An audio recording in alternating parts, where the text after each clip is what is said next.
माननीय सदस्य डॉक्टर राधाधर मोहन दास अग्रवाल जी, 30 मिनट्स।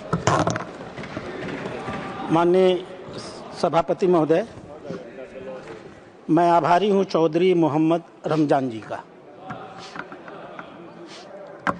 और इन्होंने इस बहस का औचित्य सिद्ध कर दिया। ये पार्टी कांग्रेस की लगातार पूछती रही है कि आखिर वंदे मातरम की जरूरत क्या है। मैं बधाई देता हूं आपको, आपने बड़ी साफगोई से जो आपको कहना था आपने कहा, और आपका कहना ये बताता है कि इस देश में वंदे मातरम पर बहस की जरूरत क्या है। और ये जो कांग्रेस के लोग हैं ना, जो यहां से अधिकांशतः चले गए हैं, जो अभी बैठ करके ये वंदे मातरम का गान गा रहे थे, मोहम्मद रमजान का भाषण उनके गाल पर एक तमाचा है। यह बता रहा है कि ये कांग्रेस के लोग, ये आप पार्टी के लोग, ये कम्युनिस्ट पार्टी के लोग, ये डीएमके के लोग, ये पूरा इंडी ठकबंधन आज की इस बहस के साथ एक भौंडा मजाक कर रहा था। हिम्मत थी इस बात की आदमी की, मैं बधाई दूंगा सांसद जी को। खोल के उन्होंने कहा कि हम वंदे मातरम नहीं गाएंगे, और यही इस चर्चा का मुद्दा है। अरे छोड़ो पॉइंट ऑफ आर्डर, बैठो। सभापति महोदय, जितना ये डिस्टर्ब करे सब मेरे समय में से बचाया जाए। अब बैठिए, आपका देख के बात। माननीय गृह मंत्री बोल रहे थे, माननीय गृह मंत्री ने कहा, तो आप बोलिएगा। रामायण का जिक्र किया, भगवान श्री राम का उल्लेख किया, और कहा अपि स्वर्णमयी लंका न मेर उच्चते लक्ष्मण जननी जन्मभूमिश्च स्वादर स्वर्गादपि चिरगरीयसी। हे लक्ष्मण, यह जननी और यह जन्मभूमि मेरे लिए स्वर्ग से बेहतर है। जब भगवान श्री राम की चर्चा हो रही थी तो मैं याद कर रहा था सल्लल्लाहु अलैहि वसल्लम हजरत मोहम्मद साहब को। हजरत मोहम्मद साहब ने क्या कहा, मैं इसको पढ़ना चाहूंगा, और मैं चाहूंगा कि हमारे माननीय सदस्य खड़े होकर कहे कि मैं हजरत मोहम्मद साहब को गलत कोट कर रहा हूं। हजरत मोहम्मद साहब ने कहा, हजरत मोहम्मद साहब को जब मक्का से हिजरत करनी पड़ी और मदीना चले गए, उनका दिमाग मक्का पर लगा रहता था, मक्का के लोग उनको आने नहीं देते थे। फिर 630 में वो लौट करके मक्का आए, और उन्होंने क्या कहा, तुम कितनी प्यारी जमीन हो। एक एक शब्द गौर करिएगा, तुम कितनी प्यारी जमीन हो, यानी कि धरती माता, और मुझे कितनी प्यारी हो, यानी कि मैं धरती माता से प्यार करता हूं। अगर मेरी कौम ने मुझे तुमसे न निकाला होता तो मैं तुम्हारे अलावा कहीं भी नहीं रहता। ये धरती का प्यार है जो राम जी में भी था और सल्लल्लाहु अलैहि वसल्लम हजरत मोहम्मद साहब में भी था। दुर्भाग्य तो आपका है। मैं आगे बताता हूं, मैं आपको आगे समझाता हूं। सभापति महोदय, एक देश है अजरबैजान, उज्बेकिस्तान, वो पहले रूस का हिस्सा था। रूस के हिस्सा रहते हुए उसमें ताशकंद में एक मूर्ति लगी हुई थी, मदरलैंड ऑफ रसिया। रूस से आजाद हो गया। 2010 में उज्बेकिस्तान के मुसलमानों ने उस मूर्ति को तोड़ दिया, और ये कहते हैं कि हम बुत परस्ती नहीं चाहते हैं, बड़ा भाषण दे रहे थे। उज्बेकिस्तान के लोगों ने ओथ ऑफ मदरलैंड मॉन्यूमेंट, मातृभूमि की मूर्ति की स्थापना कर दिया। वो भी मुसलमान ही थे, अकेले धरती के मुसलमान नहीं है, वो भी मुसलमान थे। उन्होंने स्थापना किया दी ओथ ऑफ मदरलैंड, क्या था? एक सैनिक घुटनों के बल झुककर अपने देश के झंडे को चूम रहा था और उनके पीछे उज्बेकिस्तान के प्रतीक के रूप में एक मां उसे आशीर्वाद दे रही थी। वो मूर्ति आज भी उज्बेकिस्तान में है, वो भी मुसलमान हैं। उन्होंने एक मूर्ति हटाई, अपने देश में अपने देश के मां की दूसरी मूर्ति लगाई, उस देश का झंडा चूमा, घुटनों के बल झुक के प्रणाम किया। उनका इस्लाम किसी ने आज तक दुनिया में खींचा नहीं, सीखा नहीं। आपको मालूम है 3 देश ऐसे हैं जहां मदरलैंड पार्टी है। ईरान में मदरलैंड पार्टी है, तुर्की में मदरलैंड पार्टी है और अजरबैजान में मदरलैंड पार्टी है। मातृभूमि के नाम पर जो लोग राजनीतिक दल चलाते हैं उनका इस्लाम खतरे में नहीं आता और चलाते नहीं है। 1983 में मदरलैंड पार्टी सरकार में आती है और उनका प्रधानमंत्री बनता है। उस पार्टी का नाम है मदरलैंड। वो मुसलमान नहीं है क्या? वो मुसलमान नहीं है।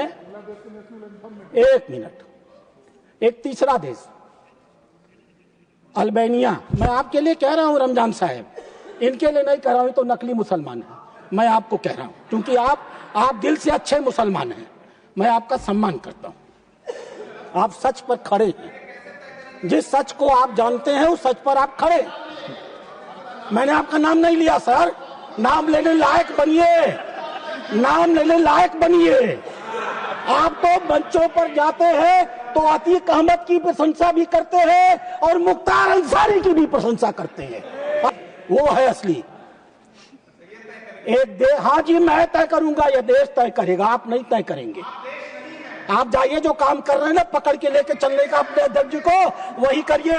नहीं, व्यक्तिगत आक्षेप नहीं, व्यक्तिगत। सभापति महोदय, एक तीसरे देश का नाम बताता हूं। रुको, एक तीसरे देश का नाम बताता हूं, अल्बानिया। अल्बानिया ने 1972 में अपने देश में एक मूर्ति की स्थापना किया और उस मूर्ति का नाम था मदर अल्बानिया। अल्बानिया की मूर्ति अल्बानिया के मुसलमान लोगों ने 1972 में मदर अल्बानिया के नाम पर स्थापित कर दिया। ये क्या था? क्या अल्बानिया के लोग इस्लाम नहीं, अजरबैजान के नहीं, ईरान के नहीं, उज्बेकिस्तान के नहीं, तुम्हें इंडोनेशिया के नहीं? इंडोनेशिया में एक शब्द है इबू पार्वती। इबू पार्वती का अर्थ है धरती माता। आपने अच्छा क्या जिक्र कर दिया। इंडोनेशिया, वो सब मुसलमान नहीं हैं, वो सब काफिर हैं। इस धरती पर कहीं मुसलमान अगर पैदा हुआ है तो सिर्फ भारतवर्ष में पैदा हुआ है। क्या अध्यक्ष महोदय, मिस्र अपने देश के अंदर गाजा और फिलिस्तीन के सैनिकों को आने से रोकता नहीं? क्यों रोकता है भाई, अगर मिस्र को अपने देश से प्यार नहीं? क्या सऊदी अरेबिया तुर्की से लड़ती नहीं? क्यों लड़ती है अगर उसे अपने मातृभूमि से प्यार नहीं? क्या ईरान और इराक आपस में लड़ते नहीं? क्यों लड़ते हैं अगर उन्हें अपनी देश से प्यार नहीं? और क्या अभी पूर्वी पाकिस्तान ने पश्चिमी पाकिस्तान से लड़ करके अपने देश को आजाद नहीं कराया? क्यों कराया अगर उन्हें अपने देश से प्यार नहीं था तो? मातृभूमि। ठीक कहा हमारे सदस्य ने। अध्यक्ष महोदय, इसीलिए इस बहस की जरूरत है कि हमारे मुस्लिम मित्र को अच्छे हैं, उन्हें गलतफहमी है, उस गलतफहमी को दूर किया जाए। कहते हैं ना, जो सोए हो उनको जगाया जा सकता है। लाइक रमजान साहब, जो सोने का नाटक कर रहे हो उन्हें कैसे जगाया जाए? Like anybody else. मैं उसमें मुसलमानों को बाद में रखूंगा अध्यक्ष महोदय।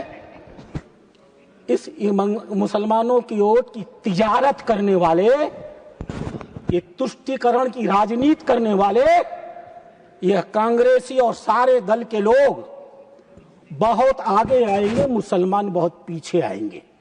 मैं बताता हूं क्यों। किसी मुसलमान से आपने सुना कांग्रेस का मतलब मुसलमान और मुसलमान का मतलब कांग्रेस? किसने कहा यह कांग्रेस के मुख्यमंत्री तेलंगाना के रेवंत रेड्डी ने सार्वजनिक सभा में कहा कि मैं पिछली सभा में कह करके आया हूं कांग्रेस का मतलब मुसलमान और मुसलमान का मतलब कांग्रेस। समस्या यहां है।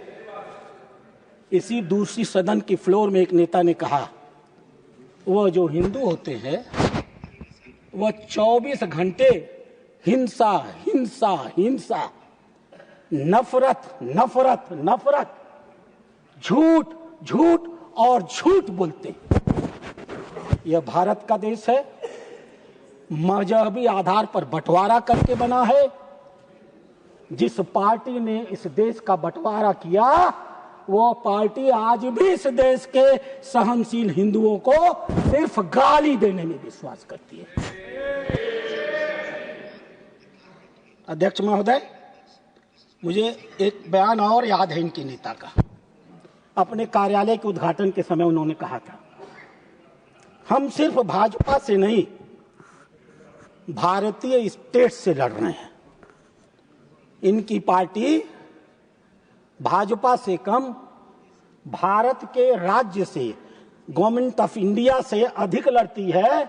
इसको ये चुनौती के साथ कह रहे हैं। और अध्यक्ष महोदय, ये टुकड़े टुकड़े गैंग वाले लोग भारत के गाल पर वो तमाचा मारते और कहते हैं कि भारत एक देश नहीं है, यूनियन ऑफ स्टेट है। याद होगा आपको उनका बयान नेताजी का। मैं उस नेताजी के नाम को लेकर के अपनी जवान को गंगा नहीं करूंगा।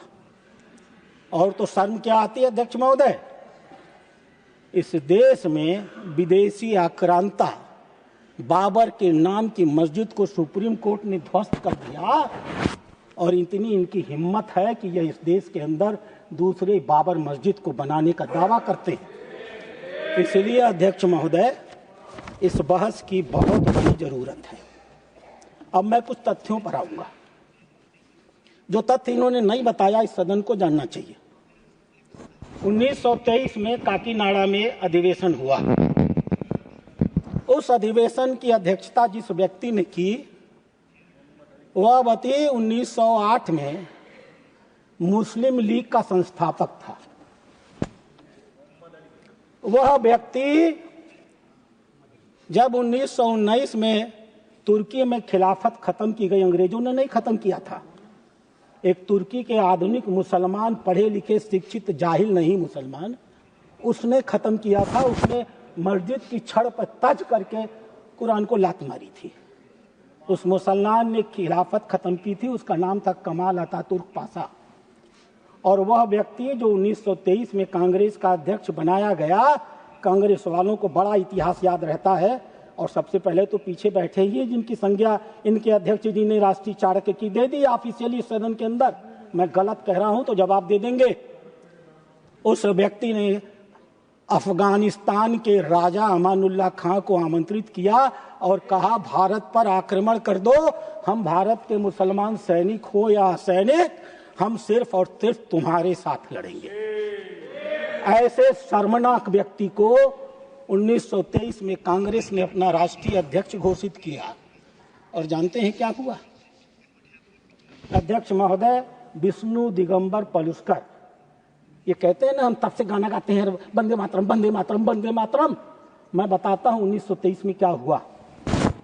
विष्णु दिगंबर पलुस्कर ने सबसे पहले वंदे मातरम गाना शुरू किया और वो अध्यक्ष महोदय, उनका नाम था मोहम्मद अली जौहर,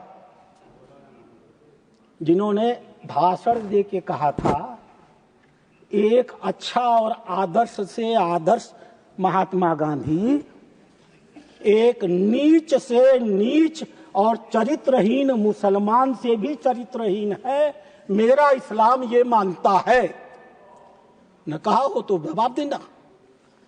उस व्यक्ति को इन लोगों ने अध्यक्ष बनाया और उस व्यक्ति ने दिगंबर विष्णु पालस्कर को भाषण गीत गाने से रोक दिया।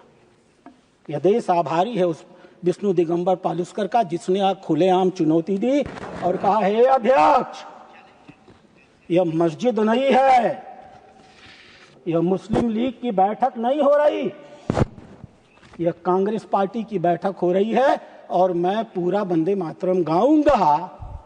और विष्णु दिगंबर पालुस्कर ने पूरा गाया। मोहम्मद अली विरोध करके सदन से उठ करके चले गए। आप कहते हो सेम, आप कहते हो सेम।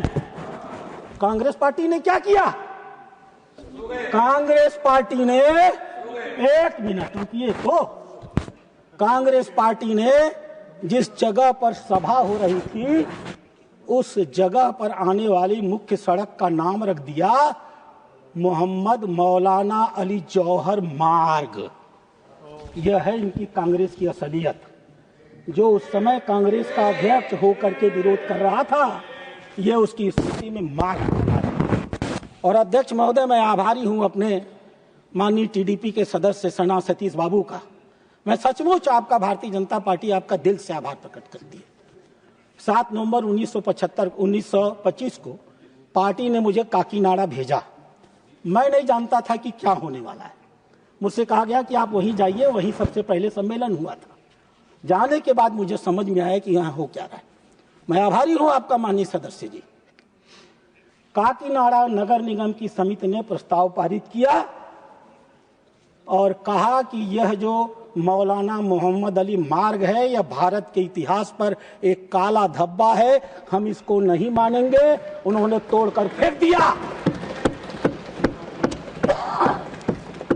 और मैं गर्व के साथ कह सकता हूं, पुनः आपको आभार दे करके, मैंने उसकी जगह वंदे मातरम मार्ग का उद्घाटन किया है। वैसे 1923 में एक काम और हुआ था। मैं जब से पिछले 1 साल से इन लोग का थोड़ा दिमाग ढीला हुआ है, ये सुबह शाम सावरकर सावरकर कहते हैं, हर बात पर सावरकर को घुसेड़ते हैं। इतिहास के पन्नों में दर्ज है 1923 में कांग्रेस कमेटी ने सावरकर के समर्थन में क्या प्रस्ताव पारित किया था। मैं उस प्रस्ताव को पढ़ देता हूं। जैसा कि आप जानते हैं, नौकरशाही श्री सावरकर को आजीवन कारावास की सजा दी है। एक एक शब्द सुनिएगा। इस बेचारे को, समझे भाषणवीर लोग, इस बेचारे को अत्यंत प्रतिशोधात्मक तरीके से जेल में रखा जा रहा है, जबकि यह रिहा होने का अधिकारी है। हम इस दुनिया को दिखाना चाहते हैं कि सावरकर कितनी नीच और प्रतिशोधात्मक भावना से सरकार सावरकर के खिलाफ काम कर रही है। और इसलिए हम एक कैदी के संदर्भ में सरकार के कार्रवाई की निंदा करते हैं। यह प्रस्ताव सर्वसम्मति से कांग्रेस के अधिवेशन में पारित हुआ और एक महिला सरस्वती बाई ने उठ करके सावरकर की प्रशंसा में गीत गाए। थोड़ा विषयांतर है, मुझे नहीं लेना चाहिए था, लेकिन आप लोग चूंकि अक्सर कहते हैं, इसलिए इसकी चर्चा जरूरी थी। तीसरी चीज, अध्यक्ष जी, अभी हमारे राष्ट्रीय अध्यक्ष महोदय एक भाषण देकर, अरे हमारे नेता प्रतिपक्ष एक भाषण देकर गए, खड़गे जी, नाम लेता हूं, और उन्होंने क्या कहा? उन्होंने 24 जनवरी 1950 में संविधान सभा के राजेंद्र प्रसाद के दिए हुए भाषण का उल्लेख किया। यहां कोई सदस्य अभी कह रहा था, किस पार्टी का था मुझे नहीं मालूम, आप बैठे थे मंच पर। उसने कहा कि यहां पर इतिहास के पन्नों को टुकड़ों टुकड़ों में तोड़ तोड़ करके अपने स्वार्थ के हिसाब से पढ़ा जाता है। कहा था ना? मनोज झा जी कहां चले गए महाज्ञानी?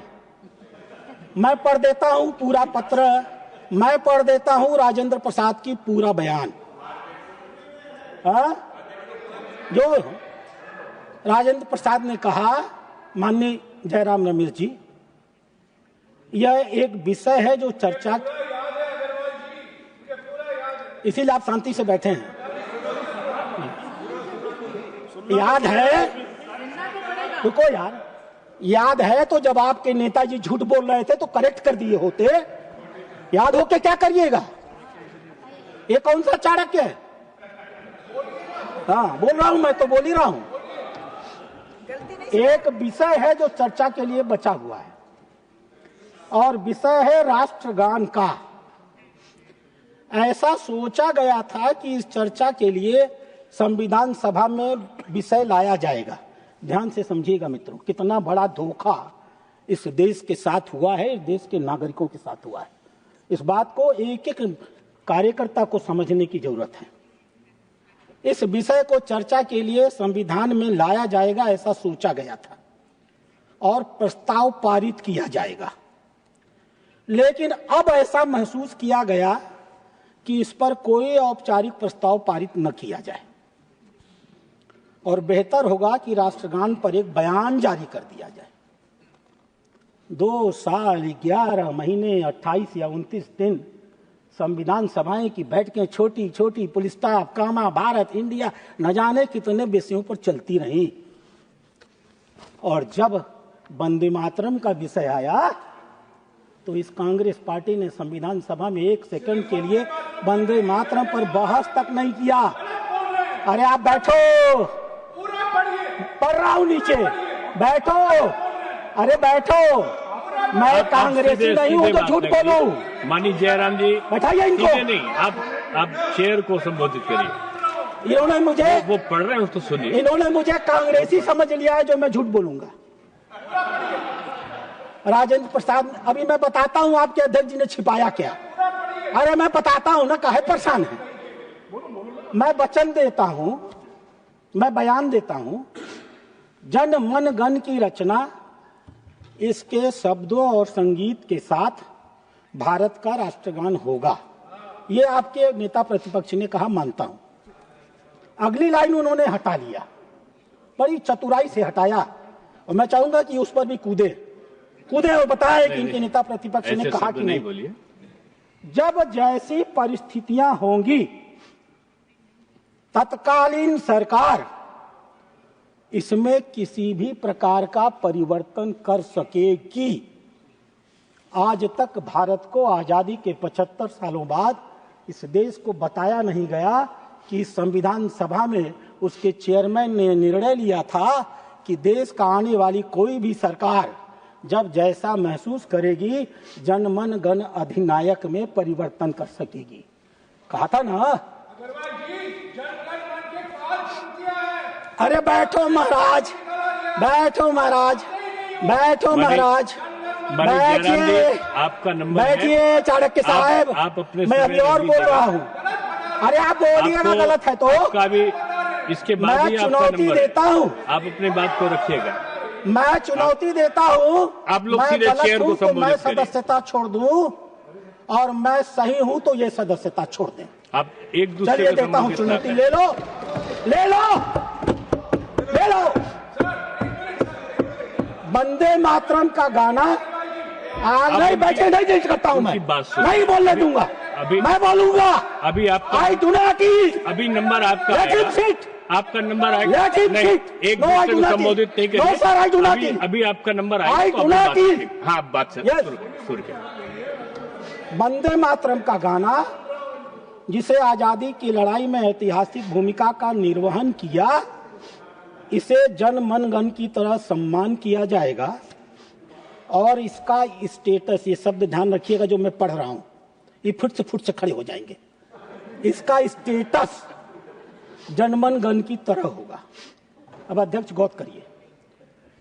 राजेंद्र प्रसाद ने कहा जनमन गण अधिनायक में परिवर्तन करने का अधिकार किसी भी सरकार को होगा और होना भी चाहिए था। पंजाब, सिंध, गुजरात, मराठा, द्राविड़, उत्कल, बंगा, बिंद, हिमाचल, यमुना, गंगा, उच्छल, दल, तरिंगा, इसमें राजपूताना कहाँ है? इसमें मध्य भारत कहाँ है? अरे इसमें कहा वो फरजाना साहब चले गए गीत गा रहे थे बेचारे जनगण मन का, इनके जम्मू कश्मीर का उल्लेख उसमें कहाँ है?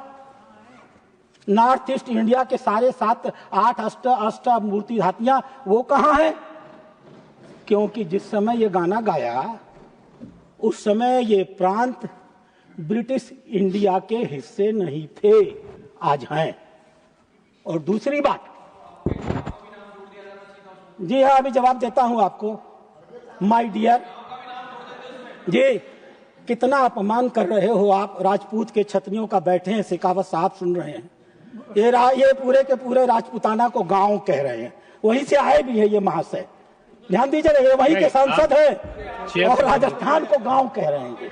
अरे थोड़ी सी शर्म करो, घुस नहीं पाओगे राजस्थान में, घुसना मुश्किल हो जाएगा, समझे महाशय। और अध्यक्ष महोदय दूसरी चीज, उन्होंने जनगण गण अधिनायक में परिवर्तन करने का अधिकार दिया और वंदे मातरम लिखते समय वंदे मातरम के 2 छंद गाए जाएंगे इसका उल्लेख नहीं किया। कहा वंदे मातरम का गाना जिसने आजादी की लड़ाई में ऐतिहासिक भूमिका निर्वहन की उसका सम्मान। यानी वंदे मातरम माने क्या? वंदे मातरम माने क्या? राजेंद्र प्रसाद जी मूर्ख थे क्या? राजेंद्र प्रसाद जी अगर चाहते तो वंदे मातरम की 2 लाइनों की चर्चा नहीं कर सकते थे, लेकिन उन्होंने नहीं किया क्योंकि यह संविधान सभा की बैठक थी, देश का कानून बना रहा था। वो अच्छी तरह जानते थे कि 1937 में कांग्रेसियों ने अपनी पार्टी में सारा छल कपट किया है, इस छल कपट को हम संविधान सभा में लागू नहीं होने देंगे, इसीलिए उन्होंने वंदे मातरम की 2 लाइनों का जिक्र नहीं किया, पूरे वंदे मातरम का जिक्र कर डाला। और अध्यक्ष महोदय, ये कितना बड़ा भ्रम था, इस भ्रम को दूर किया जाना इस देश के लिए जरूरी इसलिए है कि ये किताब एक तो फर्जी वाली, बिना कागज की, बिना उसमें कुछ लिखे हुए लाल किताब लेकर चलते हैं, ये कभी उसको पढ़ते तो है नहीं। तो इन्होंने संविधान सभा के उस अंतिम दिन की बहस को भी नहीं पढ़ा होगा, तो इनको मालूम क्या है? जब मालूम नहीं है तो भाई 1937 कांग्रेस कांग्रेस कांग्रेस, आज के दिन भी उसी घूम में रहते हैं। अरे कांग्रेस और संविधान सभा 2 अलग चीजें हैं। संविधान सभा में सिर्फ कांग्रेसी नहीं थे, बहुत से और भी लोग थे। वैसे मैं एक आदमी की चर्चा, अध्यक्ष महोदय, संविधान सभा के एक व्यक्ति की चर्चा मैं करना चाहूंगा जो कि कांग्रेसी था, और मैं चाहूंगा कि यह सदन नोट करे कि उस व्यक्ति ने सदन की बैठक में क्या कहा। उस व्यक्ति का नाम था सेठ गोविंद दास। मध्य प्रदेश के लोग जानते होंगे, वो कांग्रेस के 3 बार जबलपुर से सांसद रहे हैं साहब, संविधान सभा के सदस्य थे। उन्होंने क्या कहा वंदे मातरम के बारे में, और जिस गुरुदेव, हम तो बड़ी इज्जत करते हैं गुरुदेव की, ये क्या करते हैं मैं अभी बताता हूं, अभी बताऊंगा, पढ़ के बताऊंगा, और चाहूंगा कि चिल्ला चिल्ला के बताएं कि गलत है गलत है। आपके पास समय कम बचा है। सेठ गोविंद दास ने कहा, थोड़ा समय दीजिए सर, नहीं तो फिर तो नहीं होगा। वो तो आपके ऊपर होगा, नहीं तो हो गया चलिए, अरे पार्टी है। हाँ, सेठ गोविंद दास ने कहा, ध्यान से सुनिएगा, जहां तक राष्ट्रगान का प्रश्न है, मैं कहूंगा कि वंदे मातरम हमारा राष्ट्रगान होना चाहिए। हमारे देश के स्वतंत्रता का इतिहास वंदे मातरम से जुटा हुआ है। अगर ऐसा कहा जाता है कि इसकी धुन का वाद्य यंत्रों में प्रयोग नहीं किया जा सकता, तो मैं कहना चाहूंगा कि यह समस्या संगीत विशेषज्ञों की मदद से दूर की जा सकती है। मीराबाई और सूरदास के धुन सिर्फ एक नहीं बल्कि कई धुनों में गाए जा सकते हैं। इसलिए यह सोचना गलत है कि वंदे मातरम को संगीतबद्ध नहीं किया जा सकता। अब एक लाइन और है जो मैं वस्तुतः पढ़ने नहीं चाहता था, लेकिन जब से उधर से माननीय खड़गे जी ने लगातार गृह मंत्री को चुनौती दिया और कहा कि आप टैगोर को नहीं मानते हैं क्या, आप टैगोर को इज्जत नहीं करते हैं क्या, तो मैं आपको बताता हूं कि आप टैगोर की कितनी इज्जत करते हैं। सेठ गोविंद दास ने जो कुछ रविन्द्रनाथ टैगोर के ऊपर कहा, इधर के लोगों का शर्म माथा झुक जाएगा।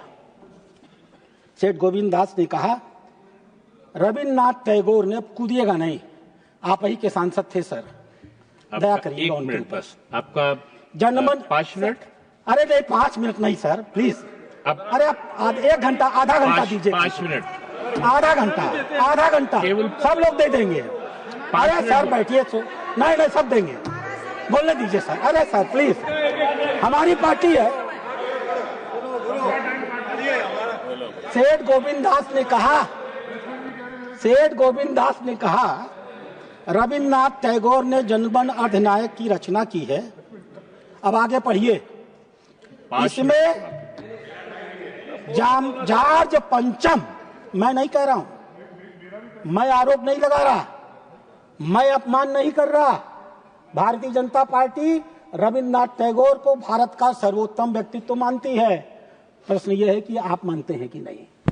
जिनके कंधे पर रख के आप अभी बंदूक चला रहे थे, वो कंधा कितना कमजोर था, आपके सदस्य ने खोला था। उन्होंने कहा जॉर्ज पंचम ब्रिटेन के राजा के भारत आने पर 1911 में इसकी रचना की गई। मैं नहीं कर रहा हूं जो, मेरे ऊपर मत चिल्लाइएगा कि भाजपा अपमानित कर रही है, आपका सदस्य था। इस कविता के द्वारा भारत मां का नहीं बल्कि ब्रिटेन के किंग एम्परर का सम्मान किया गया है। भारत भाग्य विधाता शायद यह स्पष्ट करता था कि यह संबोधन अंग्रेजी राजा के लिए था।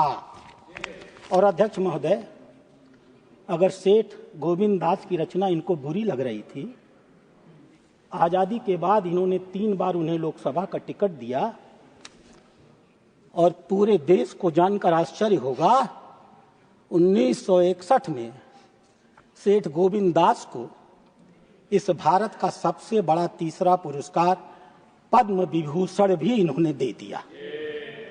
रविन्द्रनाथ टैगोर को गाली देने वाले और अंग्रेजों का दलाल करने वालों को ये पद्म विभूषण देकर के इस देश में सम्मानित करते हैं, और इस सम्मानित लोकसभा के कला में उनको सांसद बना करके बैठाते हैं।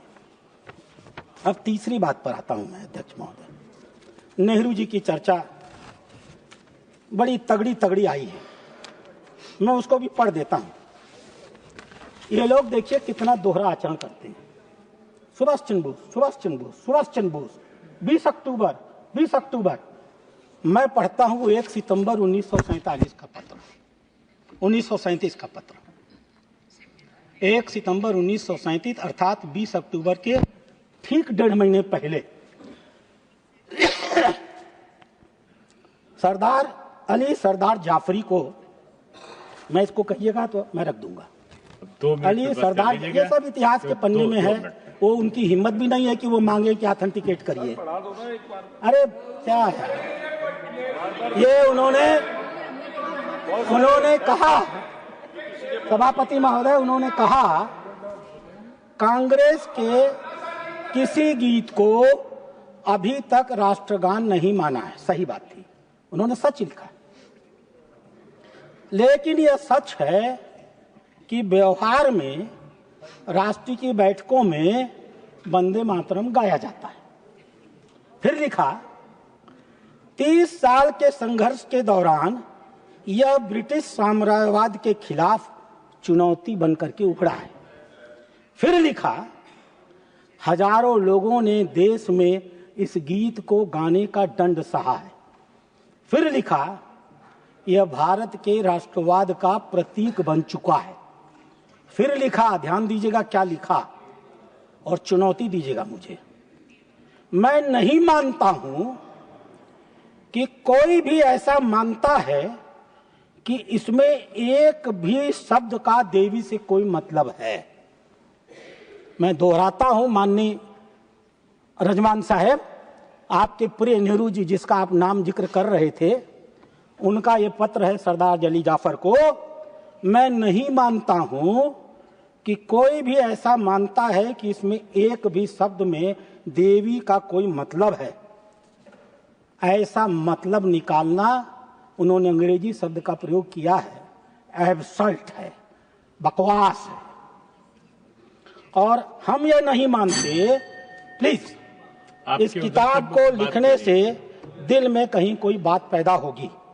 मैं ये मानता हूं, अंतिम लाइन, मैं ये मानता हूं कि पूरा गाना बस और इसे पूरे शब्द के साथ आपकी बात आ गई, पूरी तरह से यह नुकसान रहित है। नेक्स्ट पूरा गाना राघव चड्ढा जी पूरे शब्द के साथ 3 मिनट्स। पूरी तरह। Sir, thank you for giving me an opportunity to speak on the 150th anniversary of the national song Vande Mataram. Sir, कई बड़े लोगों ने, बड़े बड़े नेताओं ने बड़े बड़े वक्तव्य दिए। मैं सदन का सबसे छोटा सदस्य हूं और अब छोटा सा वक्तव्य, एक कविता लिखी है, उसके माध्यम से आपके सामने रखना चाहूंगा। सर, थोड़ा शोर हो रहा है, थोड़ा शांत करें। मैं कैसे बात करूं? आप बात रखें, आप बैठ जाइए, आप बात नहीं करिए। हाँ, आप राघव जी अपना शुरू करिए। सर, टाइम जा रहा है।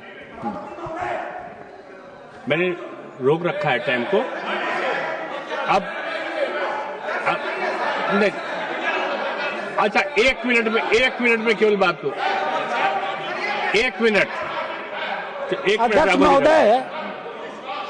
महोदय 1971 में बैठो। 1971 में इस देश में एक कानून पारित किया। 1971 में इस देश में एक कानून पारित किया गया, इनकी ही सरकार थी। कानून का नाम था prevention of insult to the national honour act. आपने मालूम इन्होंने क्या षड्यंत्र किया? संविधान सभा ने कहा था कि राष्ट्रगीत का वही स्टेटस रहेगा जो राष्ट्रगान का रहेगा और उसे बराबर सम्मान दिया जाएगा। अगर ये संविधान सभा के और देश के संविधान के प्रति इनके मन में इतना भर भी सम्मान रहा होता, तो जब ये prevention of insult to the national honour act pass कर रहे थे, तो जहां ये राष्ट्रगान लिख रहे थे वहां इन्हें राष्ट्रगान के साथ साथ राष्ट्रगीत भी लिखना चाहिए था। और अध्यक्ष महोदय, ये कितने कुटिल हैं अपने चालों में। ये हिम्मत होगी तो खड़े होकर जवाब देंगे। ये कितने कुटिल है अपने चालों में। इन्होंने जब कानून पारित किया तो लिखा क्या? अगर कोई जानबूझकर राष्ट्रगान का विरोध करता है, सिर्फ राष्ट्रगान, राष्ट्रगीत नहीं, ये इनका आचरण समझिए। इस देश में जो आज हो रहा है उसके जड़ में यही लोग हैं। अगर कोई जानबूझकर राष्ट्रगान का गाना बाधित करता है और ऐसे गाने के लिए एकत्रित सभा को डिस्टर्ब करता है तो उसे 3 साल की सजा होगी। देश में कानून बना, कानून में एक बार भी नहीं लिखा गया कि 1937 में कांग्रेस ने तय किया था कि 2 लाइन का वंदे मातरम गाना जाएगा। देश की संविधान सभा में बहस हुआ और यह तय किया गया कि राष्ट्रगीत को उतना ही सम्मान मिलेगा और वही स्टेटस मिलेगा जो राष्ट्रगान को मिलेगा। कानून बनाया इन्होंने और पीछे के हाथों से जान करके राष्ट्रगीत का इन्होंने गला घोट दिया। ये हत्यारे हैं राष्ट्रगीत। और इन्हें कहना तो यह चाहिए था कि जब राष्ट्रगान गाया जाएगा तो हर आदमी खड़ा होकर के इस गाने को गाएगा। इन्होंने उसमें नहीं लिखा। आज उसी का फल है कि कोई कहता है कि हम नहीं गाएंगे। और अध्यक्ष महोदय, मैं समाप्त कर रहा हूं। बहुत बड़ी बात, बस खत्म। 26 दिसंबर 2025 मैं कंक्लूड कर रहा हूं। 26 दिसंबर 2025 मुरुगन साहब,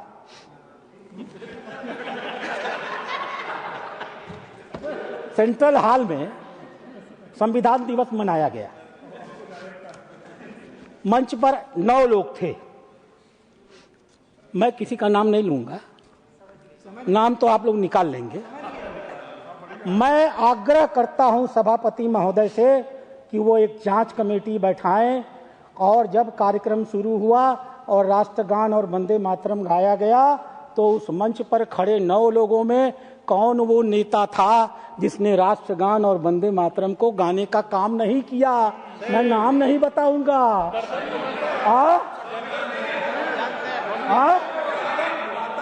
गर्दन घुमाता रहा लेकिन राष्ट्रगान नहीं गाया। तो जब आपका इतना बड़ा नेता नहीं गा रहा तो वो बेचारे की क्या गलती है। इसलिए अध्यक्ष महोदय, मेरा आपसे मांग है, इस सभा के पटल पर वो वीडियो देख करके उसकी रिपोर्ट बना करके ऑफिशियली रखी जानी चाहिए। मातरम मातरम मातरम मातरम। धन्यवाद।